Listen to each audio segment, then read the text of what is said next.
I'm the chair of the Central RAC. And due to COVID-19 pandemic and the ability of the virus to spread from person to person, the governor has implemented a number of executive orders directed at controlling the spread of the virus by minimizing face-to-face interactions. Public gatherings are strongly discouraged by the CDC, the state of Utah, and local health departments since they facilitate face-to-face contact and pose an elevated risk for virus transmission. The Division of Wildlife Resources and the chair of this public body have determined that public gatherings at Regional Advisory Council and Wildlife Board meetings presents a substantial risk to the health and safety of those who attend, and will conduct this meeting using a fully electronic format. This format is authorized by a recent amendment to the Utah Code by an executive order by Utah Governor Gary Herbert, and will be temporarily used in place of the in-person public meetings that usually occur around the state. Anyone wishing to comment on agenda topics in future meetings or to observe this meeting may do so by logging into the division's webpage at wildlife.utah.gov/feedback.html, where instructions and links are provided. I'd like to welcome all the other RAC members, and we will start with a roll call to see who's in attendance. AJ Maurer, I think he's out on a farm emergency. He might join us a little later. Ben Louder. Here. Chris Schmitz. Here. Danny Potts.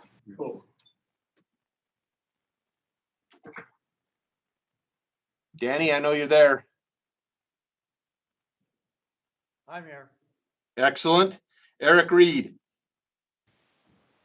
Yep, I'm here. Thank you. Jake Steele.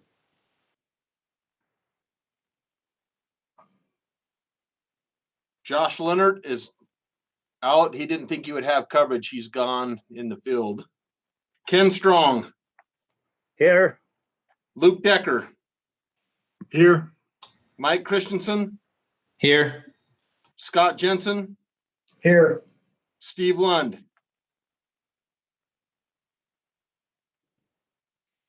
That's 9 of 13 members, which constitutes a quorum, and we'll move forward, and hopefully somebody else shows up.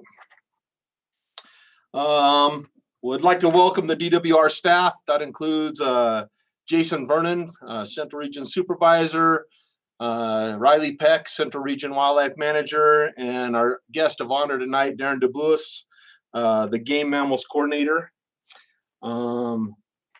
Would also like to welcome all the public that are watching this via YouTube. The public will not be able to provide live comments tonight. However, presentations were provided well in advance online, and the public was able to provide comments to the RAC using that format. I would entertain a motion to approve the agenda and pass minutes. I'll make that motion. I'll second. Luke. Thank you. And now we'll call for a vote. Ben. Approve? Yes. Yes. Chris Schmitz. I have to abstain. I wasn't at the last meeting. Okay. Danny Potts. Yeah, we're good. Eric Reed. Yes. Ken Strong. Yes. Luke Decker. Yes. Mike Christensen.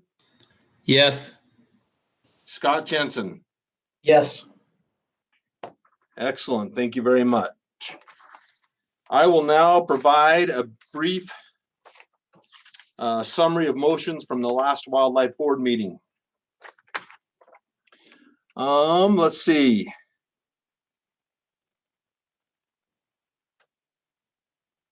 There was a motion by the board to not approve the use of air rifles for upland game until they are approved for Pittman-Robertson tax, and that motion passed unanimously. There was a motion to approve the remainder of the upland game recommendations as presented by the division. And that, the previous one passed 4-2. I'm sorry, I'm looking at the wrong line. So air rifles was not approved of air rifles was passed 4-2. The remainder of the upland game recommendations passed unanimously. There was a motion to accept the recommendations and amendments as presented, passed unanimously on the migratory upland game recommendations, the Swan Rule amendments. The aquatic invasive species rule amendments, there was a motion to accept the recommendations as presented, and that passed unanimously. The walk-in access rule amendments, there was a motion to approve the recommendations as presented. That passed unanimously. And there was a prohibited species variance request. There was a motion to approve the variance, and that passed unanimously. And that sums up the entire last board meeting. Any questions? Okay, I'll turn the time over to Jason Vernon for a regional update. All right, thanks, Mr. Chair. I appreciate the time, and it is good to see everybody. Appreciate you being here tonight, and look forward to being able to, at some point in the future, hopefully the near future, get in the same room with you all again. Just take a couple minutes and hit some highlights in our region over the last couple of weeks. From our law enforcement section, our officers continue to go out and about, and if any of you have been out in the hills or the mountains or on a reservoir, it's you and your closest 34,000 friends out there. It seems like everybody's itching to get out and about and enjoy the outdoors. Our officers are out there. They're practicing the social distancing and still trying to interact with the public. So they are checking licenses and continue to write citations as necessary.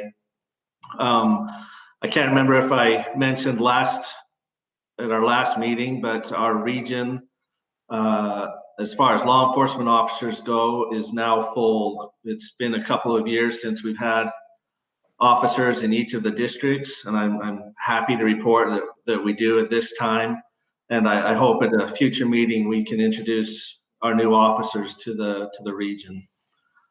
In our aquatics, of course, with everybody being out and about, we continue to stock fish. I think noteworthy in our region, at Jordanelle over the weekend of the 24th, we stocked 18,000 12-inch rainbow trout.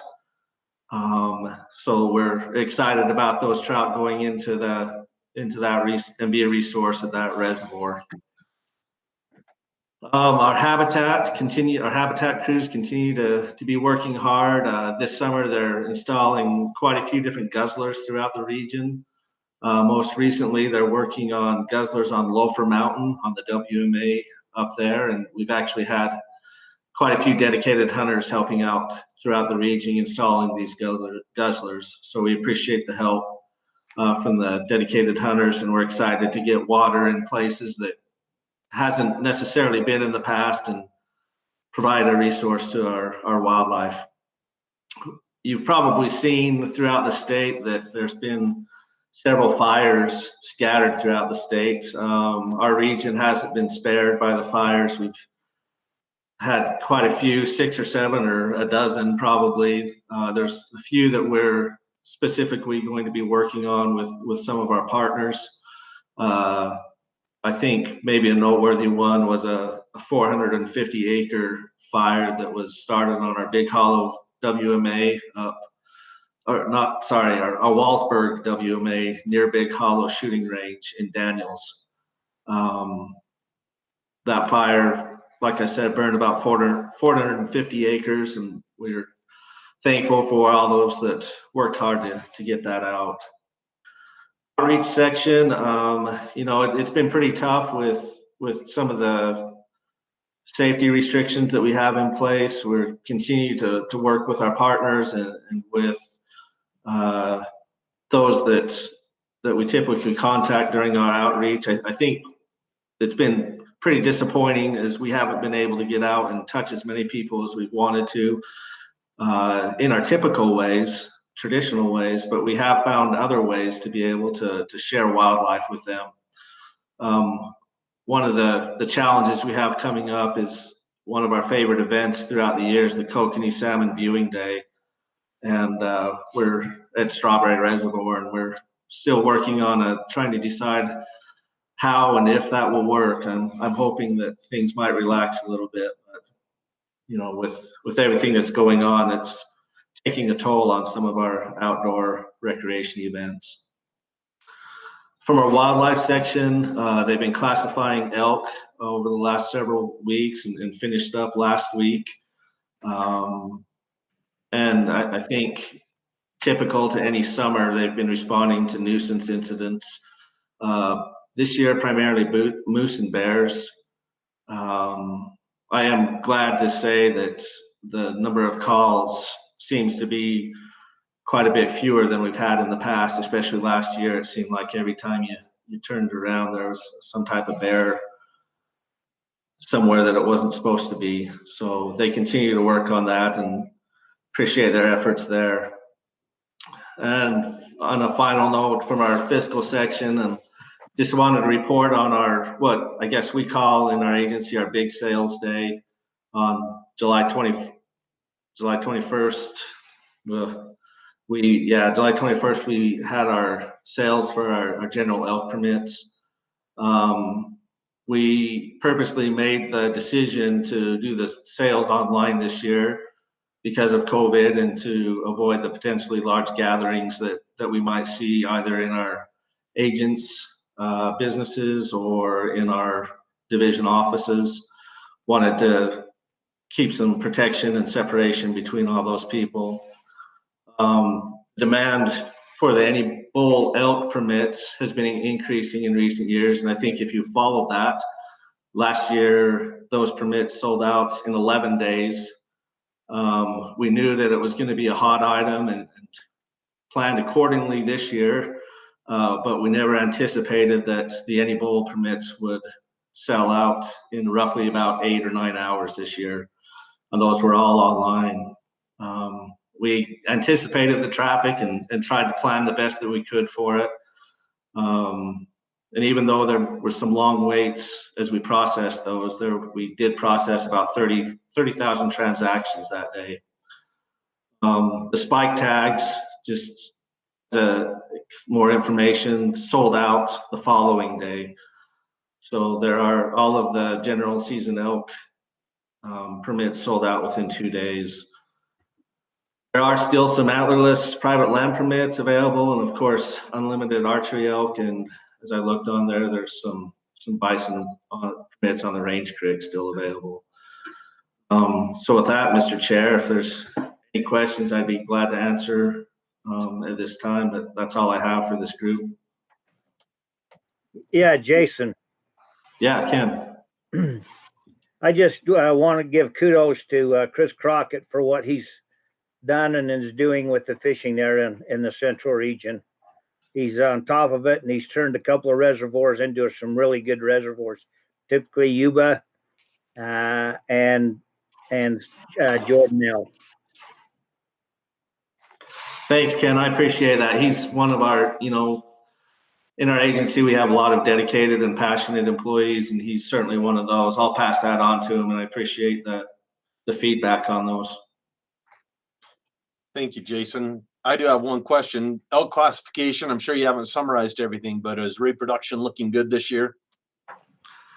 I think I'll turn that over to Riley. I know he's on here, and he was out with the crews, I think.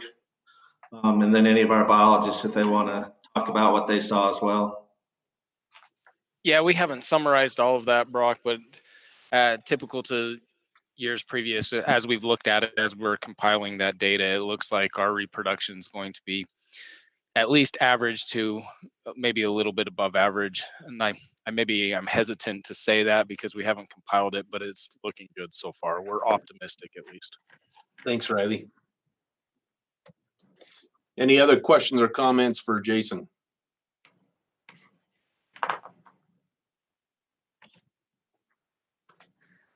Hearing none, we'll move to the first of only 2 agenda items tonight. Might be a quick night, maybe not.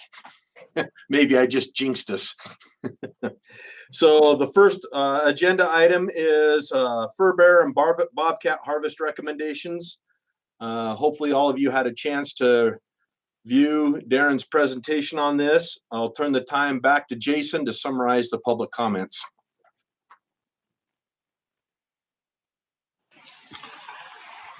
Thanks, Brock. For both the Cougar and the Bear, we received about 38 responses in the central region. For specifically the Bobcat and Furbearer proposals by Darren, we had just over 60% of the responses were supportive of the proposal.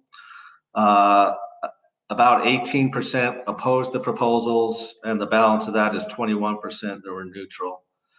I think you saw quite a few different responses out there. You probably saw that we did have a few out-of-state responses as well. But that's what I have for the Bobcat and Furbearer proposals, Brock. Thank you. Were there any opposing responses that were consistent? I mean, Jason? With both of these topics, there's a lot of passion, and I think the consistency there is most of the responses. Well, I will say there was a response.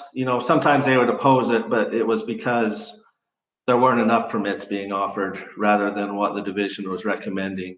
So in some cases, it was as though the division maybe not had gone far enough. But there's passion out there, and we appreciate everybody that spent the time to put in their comments for sure. Thank you. Questions from the RAC? I have a question, Jason. Can you hear me? Yep. We can hear you. Okay. So on that, what's the percent? Is the percentage of that you gave us, does that include non-residents? It does include non-residents. It was all the responses combined. And in the future, is it possible that we break out resident and non-resident responses to give us a clear mind of what Utah residents are desiring? I don't see why that wouldn't be a problem. I can certainly pass that on to Stacy and see if we can get that broken down.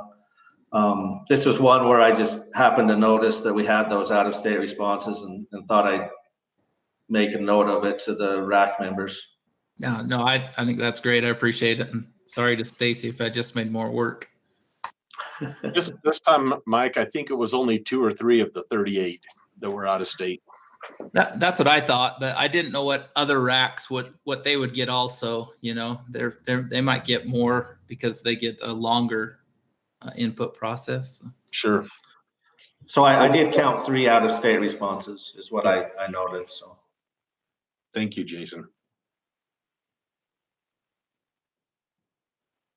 Anybody else? So 3 would comprise of almost 8%. So 8 of the 18% that are against are probably out of state. So the only 10% of in-state would be opposing.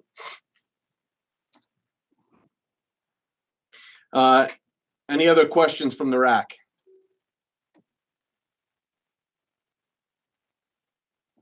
Discussion?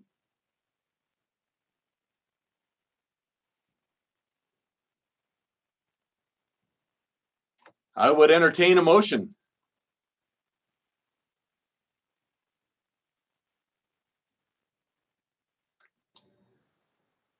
This is Mike. I move to approve as presented.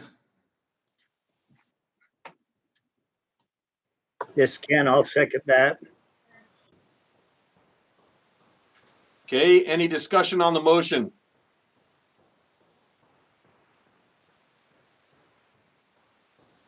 I'm not ignoring, I'm writing down the motion. Okay, roll call. The motion is approve the Bobcat recommendation as presented. The Furbearer and Bobcat harvest recommendation as presented. Is AJ here yet?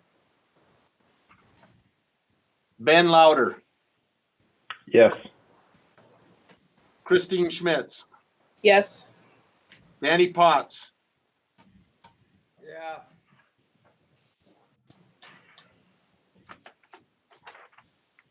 Eric Reed, Yes.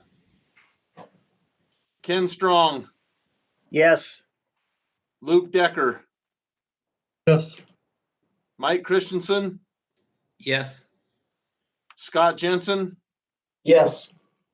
Have I missed anybody that's joined the RAC?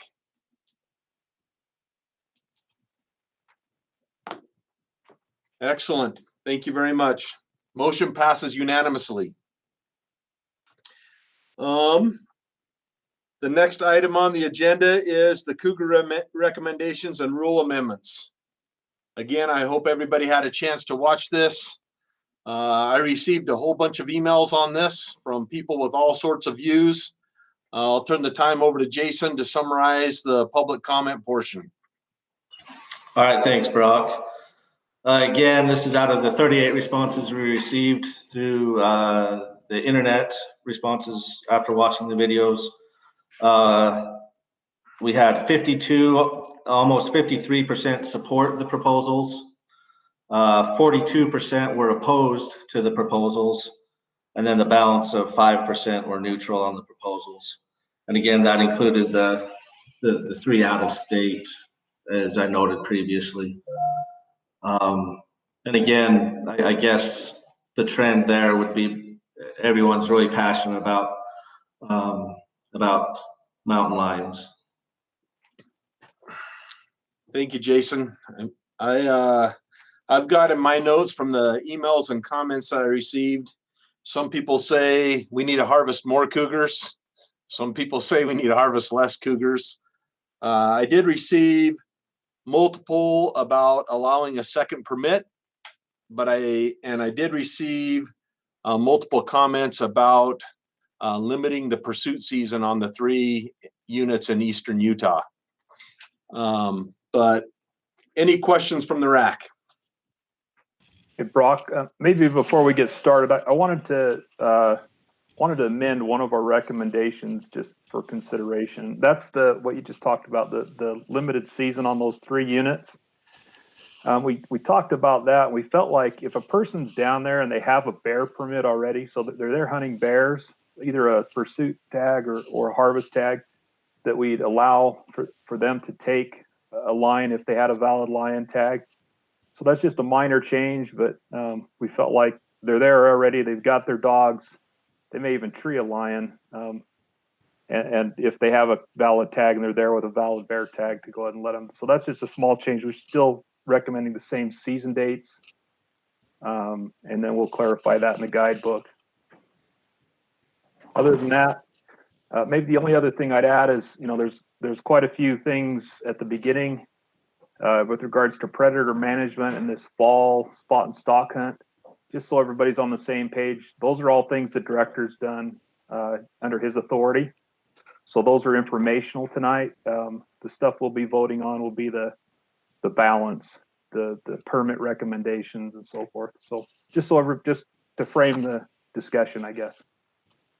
Thank you for that additional information. So if you didn't understand, the director has already implemented some of these changes, and Darren just provided an informational update to everybody. We will not be making any decisions or votes on any of that. So, so Darren, let me clarify. You want to amend to add that if you're there with a valid bear permit, you can also pursue lions during that pursuit closure. Yeah, exactly. So you'd have to be in an open bear season, et cetera. And we'll clarify that so it's clear in the guidebook. But that's the gist of it. That the people that are there. The reason that we've had these restrictions down there is just because there's a lot of people that really like to hunt. And what we had this year with law enforcement was difficult for them to differentiate between people that are hunting bears and people who are there hunting lions. We don't see a lot of harvest, 2 or 3 during that time frame, but we figured if they're there anyway and they tree a lion, you might as well allow for them to take it. So I did receive several comments on this, just for information for the rest of the RAC. I called both the biologist in the Northeast and in the Southeast to see how many lions have been taken via the use of hounds over the last 3 years during this time period. And all 3 units combined, it averages 1 lion per year. So there's been 3 lions taken over the last 3 years over all of those units during that time frame. So essentially, this is a minimal impact, very minimal impact then. That's correct. Darren, I have a follow-up question on that. If we're going to allow them to take a cougar when they've got a bear tag in that area, can you give me some more definition of bear tag? If they have a summer pursuit tag, like a summer summer pursuit season on one of those units, would they be allowed to take a cougar during that season? Yeah, as long as they had a harvest objective or whatever cougar permit they needed. Yeah. Okay, so the bear tag doesn't have to be a kill tag; it can be a pursuit tag. Right. Yeah. The idea is if you're there hunting bears or chasing bears and you want to take a lion, we don't have any opposition to that. And in fact, we'd probably like to see some harvest. But again, Brock is right. We're not going to harvest a lot of lions, but you know they're there. They have their dogs. They might as well be allowed. So maybe just another point of clarification there, Darren. Does this allow someone who doesn't have a bear pursuit permit to pursue with a lion pursuit permit? No. So the initial recommendation was that there just be no lion hunting from April 15th through November on those units. Right. Now there was some opposition from that. Yeah, what we're saying now is, and again, the efforts on the bear side is to try to reduce some of the crowding that's going on down there. Mm-hmm. So the amendment here is just that if they're there already, they've drawn a bear tag to be there or purchased one, they can hunt lions during that window as well. Okay. Does that help, Scott? Yep, that's the question I was after. It doesn't Okay. permit a lion hunter to pursue just with a lion tag, but if you have a bear pursuit tag, you can harvest a lion should you Exactly. pay one. Yep. Another point of clarification with that, if they fill their bear permit, can they still hunt a lion through the end of that bear season? Yeah. Okay. Yeah, I think we'd want to allow that. Yeah. That would be consistent with how like a control elk tag works. Yeah. Yes. We're Believe it talking, or not, we're trying not to complicate things, but yeah, we always got something. we're talking a very limited number. There's only like 15 bear pursuit tags during that time frame. It's not like the 70 we approved last time. Any other questions? Well, Yeah. ask a follow-up. Go ahead, And I Lou. got a question.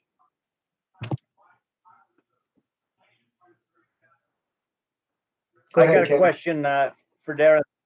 I didn't catch part of what you were saying because the microphone you were cutting out, but I had several people contact me of the houndsmen down there wanting to know they didn't want to be restricted from this. So and I didn't catch what you said, but this solves the problem that they had down there with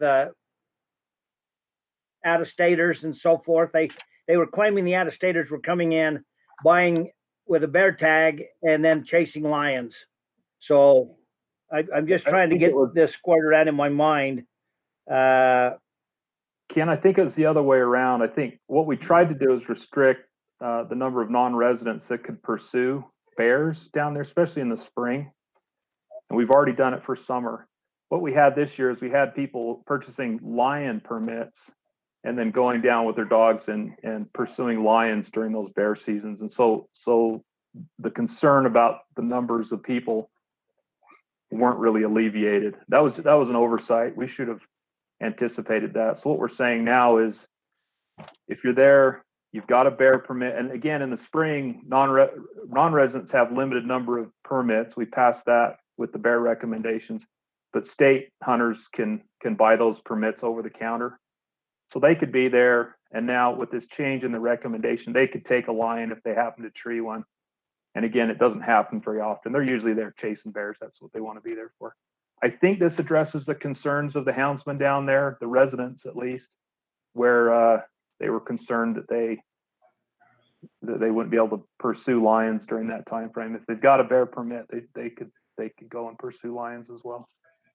Thank you. That clears it up for me. Thanks. Yes.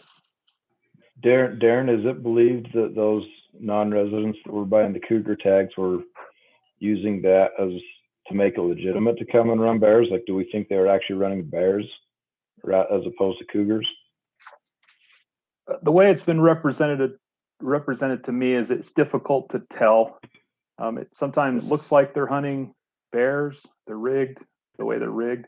This is coming from law, but it's very difficult to make any kind of case. And so we thought, rather than try to split that hair, we'll go with the original intent of the restrictions and try to prevent people from doing that, whether they're doing it on purpose or trying to be sneaky or whatever. Okay. All right. I guess- I have another question.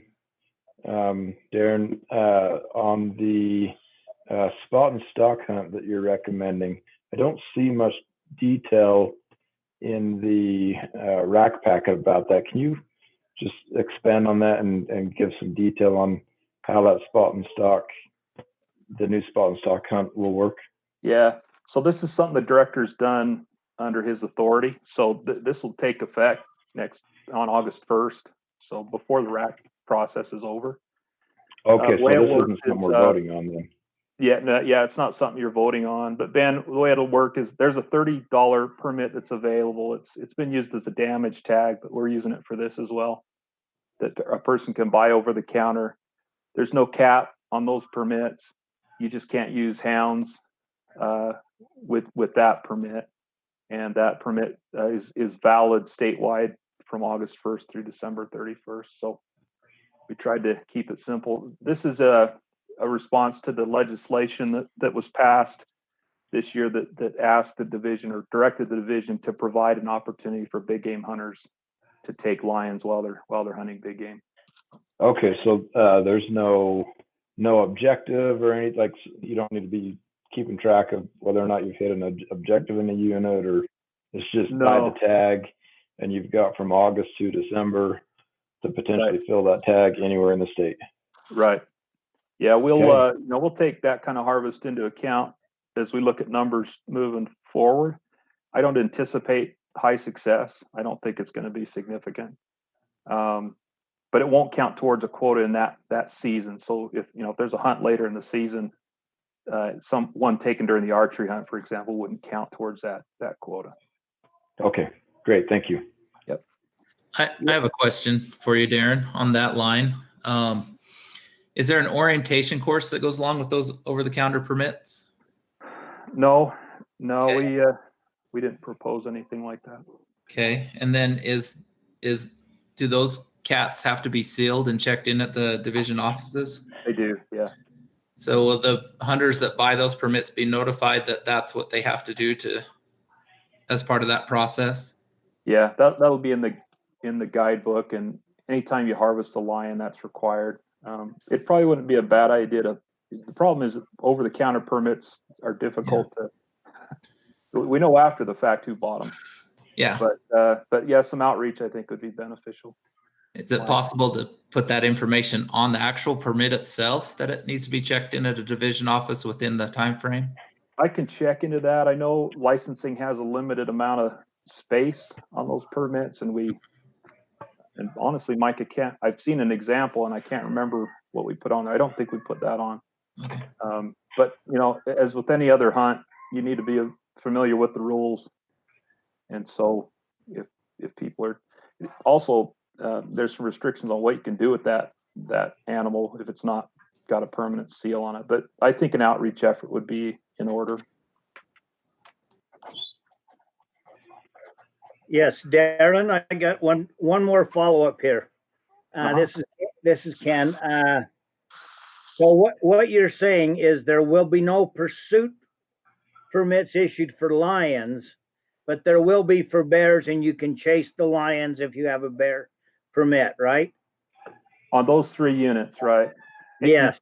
you still need a lion pursuit permit, but you can't be on that unit unless you've got a bear permit first. Does that make sense, Okay. Ken? Yeah, okay, thank you. Yep. Other questions for Darren? Is the 2 Cougar permit, was that done by the director? Or is that something we're voting on? That's something we'll be voting on tonight. I can clarify our thinking behind that if you're curious, but Sure. that's something you're voting on. That'd be great. We've seen with increasing quotas across the state, a lot of units that don't fill. In fact, it's become more of the norm than the exception where units aren't closed. I think we only had 4 units closed statewide this last season. So there are a lot of units that are still open. And our thinking is twofold. One is if a unit's under predator management and someone has the equipment, the dogs, and the ability to get into that unit and take a second Cougar, we'd like to see that happen so we can get those densities down as quickly as possible. And then for units that have quotas set, we might see those quotas get filled if people can take a second lion. And then we'll just have to watch and see. I don't know how big of an interest there'll be in it, but that's our thinking, to allow people who are successful to take a second lion. I like that. Do they have to, can they obtain 2 licenses at once, or do they obtain 1, fill it, and then go back and they can obtain another? So. They could do it either way. And I suspect most people will. They probably won't buy 2 up front. They'll probably want to have 1, and if they take a lion, buy another one. So you can have a combination of, you can only have 1 of these spot and stock permits, but you could have a spot and stock and a harvest objective, or you could have a spot and stock, a harvest objective, or sorry, if you drew a limited entry or like a split permit, you could buy a harvest objective or spot and stock in addition to that. So you could have two of some combination of those permits available. That kind of alleviates some of my concerns, because I could see with the over-the-counter where if somebody had 2, they're harvesting 2 together, that would probably be a sub-adult. So I think, if they're in the same tree, that's likely. Yeah, I think that route you're going is acceptable. Other questions for Darren? Hey, Darren, this is Eric. I've got a clarification question from your presentation, and then from some of the comments on that came up on the collared animals, the collared cats. So does it? I'm reading in where it's got some of the red on the R657-1023, where it's talking about harvesting one or not taking a cougar with a collar. I know some of the comments were saying that they shouldn't, and I wasn't quite sure from your presentation if that was allowed or not. Is it allowed, not allowed across the board, or is there certain units that could take place? So the way we've done it in the past, and the reason we're amending the rule is because it wasn't totally clear, but what would be required from the division in order to limit the take of cougars with collars would be to publish those specific units in the guidebook. The old language was, some people interpreted it to mean if there's a lion hunt that's established by the board and a lion has a collar, you're not allowed to take it. And that wasn't our intent. The way we've approached it so far is to put a blurb in the guidebook discouraging take of collared animals. But we haven't prohibited it. Mainly just because these, a lot of money, a lot of time, a lot of effort goes into getting these collars on, and when you lose them, it's difficult. It can fill up a study. So this just gives the division a mechanism to prohibit it if we needed to do that. I think given what we've seen so far with the study, I don't know that it's necessary. So I don't think we're asking to do that, but we'd have the option down the road if we felt like we needed to do it. Darren, isn't that kind of dependent also on the goals of the study? If you wanted to know survival and cause-specific mortality, you would want to know how many are taken by hunters. Yeah. So again, that we haven't done that so far with this study. We have lost, a few to mainly on the cache. We've lost, 3 out of 17 lions to hunters. We have, a lot of lions that have just totally left the area, left the state. But again, mainly the rule we're talking about tonight is just mainly housekeeping, and it would give us an option moving forward. It's not a huge change to what was in there already. It just kind of clarifies the intent a little bit so better, I think. So that's why that's there. Hey, thanks. Yep. Along those lines, I like things that are uniform and consistent. Right. Along those lines, like with our big game, we don't have any regulations or discouragement to the harvest of an ungulate that wears a collar, do we? No, I think big game approaches it the same way. I don't, in fact, I wish I knew. I don't know if we have a blurb in the handbook, in the guidebook or not on big game. I don't think we do. Yeah, And I just thought it popped up. we do. It's in there. I saw it. Yeah, we encourage people not to harvest radio colored animals, but we don't. There's no regulations or penalty if they do. My concern is putting someone in a bad spot. Normally with lions, if it's in a tree, you can tell if it's collared or not.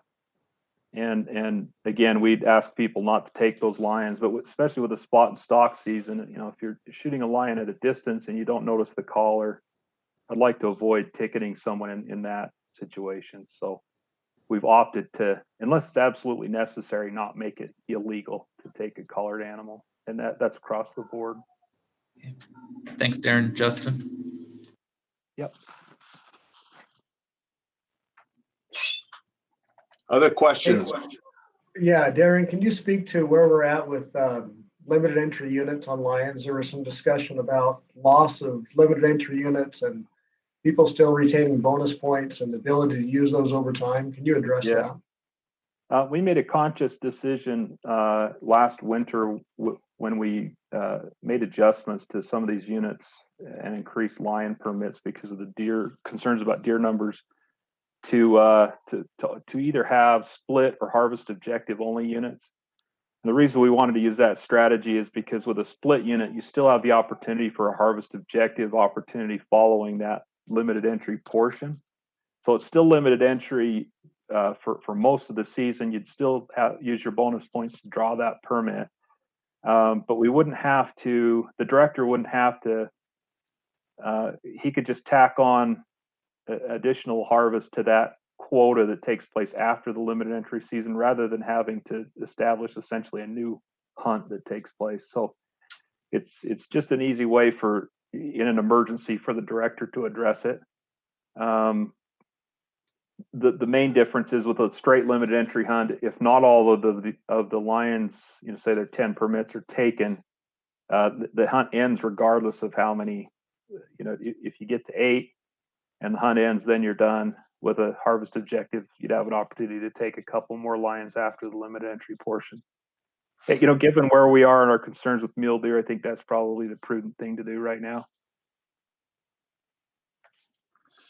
So Darren, I have one other question. The Houndsman Association was in relative support of all of your recommendations, which I thought was fantastic. They did have a couple of concerns. One of those was that they would like to maintain a couple of high quality or trophy areas. I was talking to a houndsman and he said, trophy doesn't mean there's a 6-year-old Tom. Trophy means that I have a chance to put my dog out on a lion almost every day. Is that your understanding of trophy, or is your understanding of? I think it depends on the houndsman, but I think most houndsmen would rather run than necessarily take a big Tom. Most of them have had opportunities to do that, so they have. But that's probably consistent with most houndsmen. They feed those dogs all year, and they'd like to be able to use them. So, are there units in the state that are going to have that opportunity status still? They asked just for a couple. Are there available or not? I think if we were going to do something like that, we need to look at units where we don't have concerns about livestock, for example. certainly units without bighorn sheep concerns. So there probably are some units like that in the state.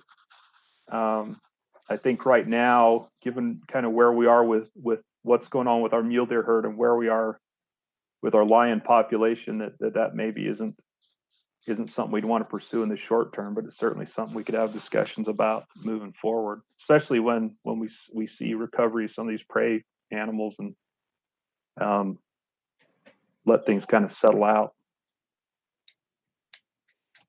Okay, thank you. Yep. Other questions? Jason, did I skip you on providing a summary of the public comments? No, I gave you that.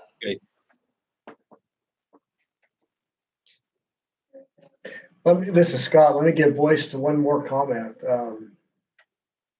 Folks thought they were going to lose bonus points if they purchased a over-the-counter tag. Is that the case? I don't know if we've addressed that directly. Typically, when you buy a permit over the counter, you don't lose bonus points, if I'm not mistaken. So, for example, if you bought, correct me if I'm wrong, Justin, but if for example, a unit was undersubscribed and you bought a permit over the counter, you wouldn't lose your bonus points. Or if you bought a cow elk tag, maybe that's not a good example. Does that sound right, Justin? Yeah, we've made some changes to that in big games to get rid of some of the loopholes with getting over the counter tags. But I don't know if we address that with licensing, to be candid. I don't think you should lose your bonus points if you get a spot and stock permit. I viewed these more as a general, like an over the counter permit without preference or bonus points associated with it. So that would be my preference. But Darren, I certainly didn't have those conversations with licensing, but I think that's the route. Yeah, I think that my preference is the same. I don't think someone ought to burn bonus points for buying one of these permits. So I'll work with licensing and just make sure that our intent. I'm pretty sure that over the counter is kind of out of the system, and so yeah, I don't think it tracks. But I'll find out for sure.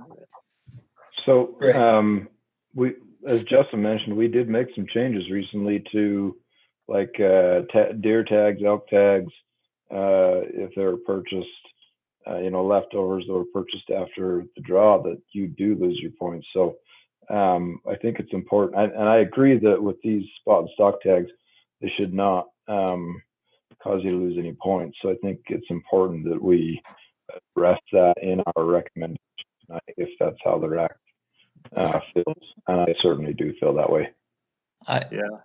I would agree with that. And like the bison, over-the-counter bison permits, I believe that they do incur once in a lifetime waiting period if they purchase that permit. Is that correct? Yeah, that's correct. Yeah, so that's over-the-counter option. So we do want to make sure that's valid. Mike, I would liken these more to like a spike tag or an any bull tag, where it wouldn't impact your limited entry bonus points or anything along those lines, because this isn't a leftover permit it wasn't a leftover limited entry permit that then went through the draw. This is just a general season opportunity over the counter.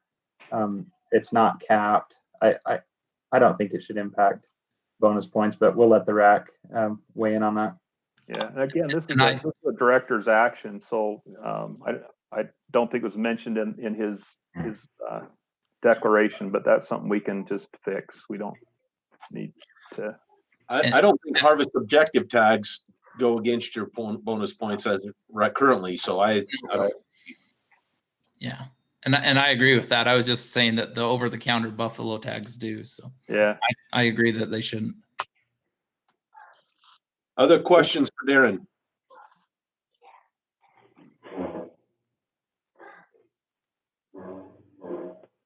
Okay, there are several items. I'm gonna bring up the topic. If somebody wants to make a motion, great. If not, I'll move on to the next one.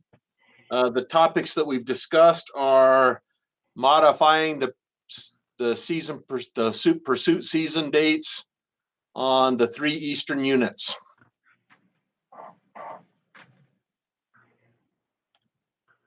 So to clarify, Brock, if we want to accept the DWR's recommendation, we can just do nothing at this point. That's correct. And that'll fall into the balance at the end. That's correct. We might want to say we make a motion to accept the amendment that Darren just proposed of allowing cougar pursuit if you have a valid bear tag. Good point. Thank you. So moved. So, And seconded. okay, so we have a move. Did you second, Scott? Yes.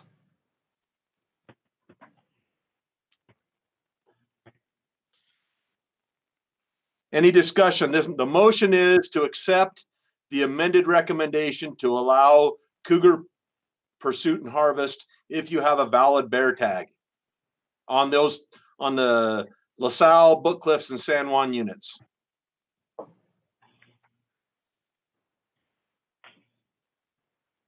Hearing no discussion, I'll call for a vote. Ben, Yes. Christine, No. Danny, Trivial, yes. did he say yes? Yeah. Okay. Eric, Yes. Ken, Yes. Luke, Yes. Mike, Yes. Scott, Yes. motion passes 7-1. Excellent. Thank you for that. So no other recommendations for modifying, going against the divisional times was the second harvest objective permit.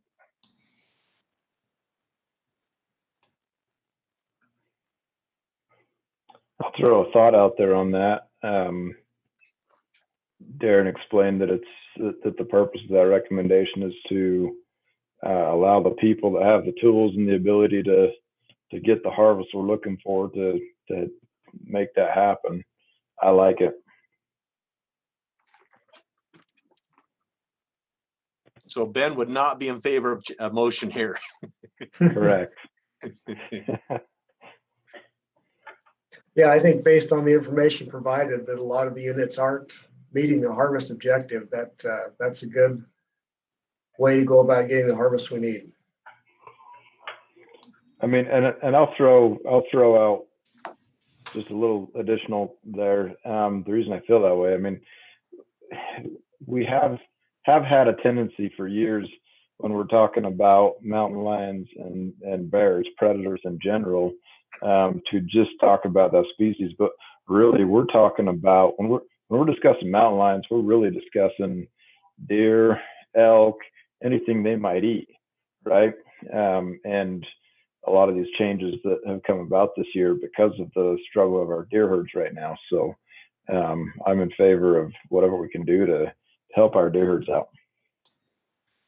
And I tend to like this because it allows a private landowner to allow access to a certain limited number of people that can help him with any problem cat, so he doesn't have to, widen his base of letting people on to do that.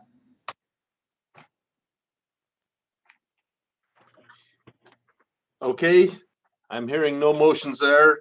The other thing we've discussed that I had on my list was the harvest of collared animals.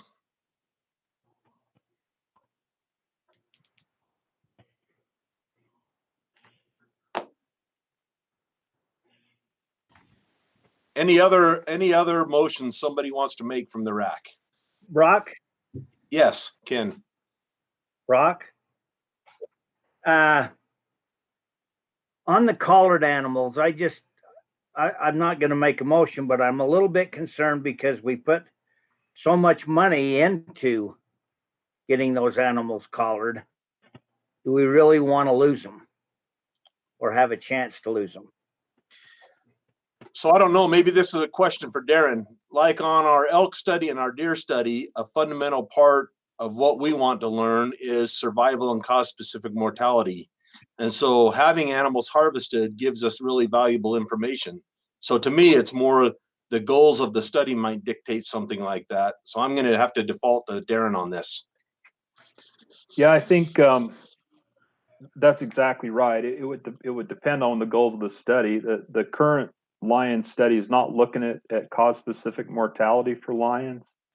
But we are trying to get a better model to see if we can predict what population densities are through the state.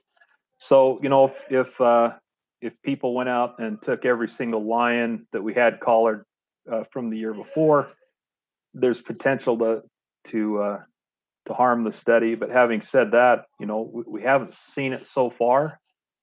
We don't see high sportsman take, and so I think on this particular issue, I think I'd prefer to discourage it, but not to make it illegal outright. But there may be a project down the line where we'd want to prohibit take, and so we want to have that in the rule as an option.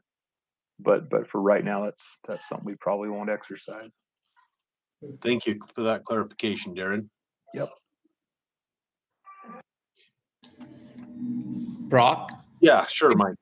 do we need to formally make a motion about the spot and stock permits not using bonus points to alleviate? I would suggest that that's a good idea. Okay. I move that we make it so spot and stock tags don't use bonus points. Don't affect your bonus points. Second by Ben. I'll second that. Spot.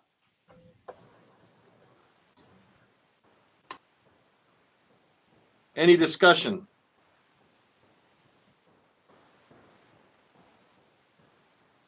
Okay, I'll call for a vote. Ben Louder, Yes. Christine Schmitz, Yes. Danny Potts, Just hunting the button. did it? What was that, Danny? Yeah, I seconded the motion. Okay. Eric Reed, Yes. Ken Strong,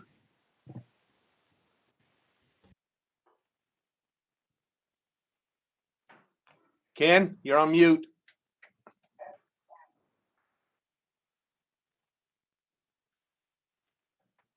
Ken.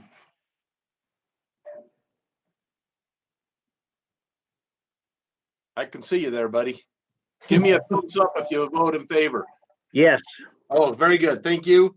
Luke Decker, Yes. Mike Christensen, Yes. Scott Jensen. Yes. Passes unanimously. Thank you. Any other motions to modify the recommendations?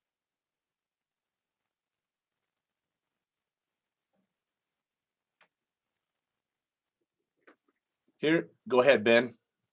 I was just going to say, hearing none, I'll make a motion to accept the balance. So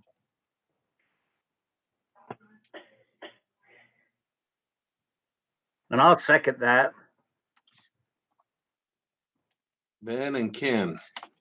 Okay, we have a motion on the table to accept the balance of the recommendations as presented by the division. Any discussion?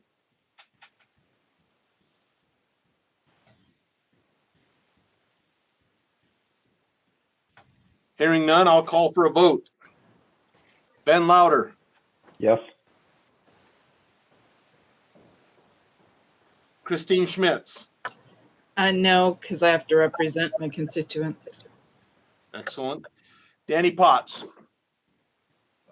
Lo mismo. I have to represent my constituency. Was that a no, Danny?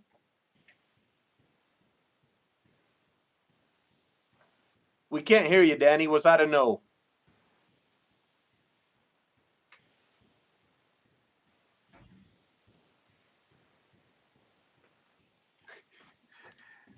Eric Reed.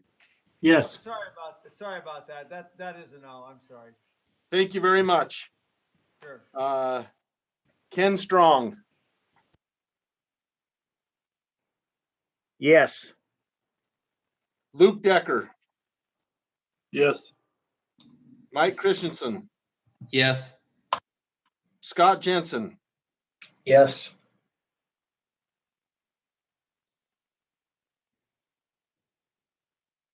I have, that passes 6-2.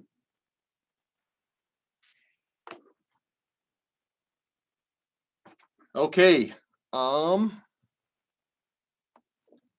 don't have anything else on my agenda. And so with that, I would, do you have anything else, Jason or anybody? I don't have anything else, Mr. Chair. Hearing nothing, I would accept a motion to adjourn. So moved by Scott. Second. Moved by Scott, seconded by Ben. Does anybody vote against? I don't think we have to go through the roll call here.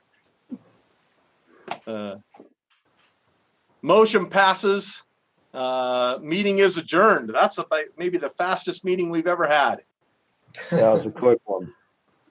Thanks, everybody. Thanks, everyone. Thanks. I really appreciate you joining and participating. Thank you. Ditto. Thanks, everyone. Have a good night.